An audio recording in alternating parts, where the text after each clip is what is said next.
السلام علیکم ورحمۃ اللہ وبرکاتہ۔ ہمارے بہت سارے بھائیوں کا یہ سوال ہوتا ہے کہ بقیع قبرستان جو صحابہ کرام کا قبرستان ہے، اس کے اندر صحابہ کی قبروں کو پکا کیوں نہیں بنایا جاتا، ان کی قبروں کے اوپر مزارات کیوں نہیں قائم کیے جاتے، ان کے اوپر گنبد کیوں نہیں تعمیر کیے جاتے۔ تو اس بارے میں ایک گزارش ہے کہ نبی کریم صلی اللہ علیہ وسلم کی حدیث ہے، صحیح مسلم شریف کی کتاب ہے، جس کے بارے میں علماء کرام کا اتفاق ہے کہ اللہ کی کتاب کے بعد، قرآن کریم کے بعد سب سے زیادہ صحیح کتابیں دو ہیں، صحیح بخاری اور صحیح مسلم۔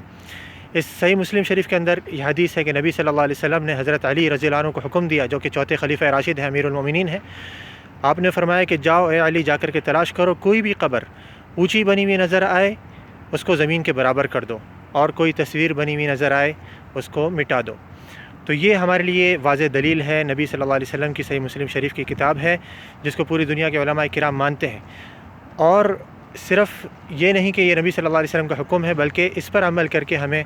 دنیا میں بھی فائدہ ہوتا ہے اور آخرت میں بھی فائدہ ہوتا ہے۔ آخرت کا فائدہ تو نبی صلی اللہ علیہ وسلم کی سنت کی پیروی کر کے جنت ہے۔ دنیا میں یہ فائدہ ہوتا ہے کہ کسی قبر کو پکا نہ بنا کر کے آپ دوسرے لوگوں کے لیے بھی جگہیں چھوڑ دیتے ہیں، اور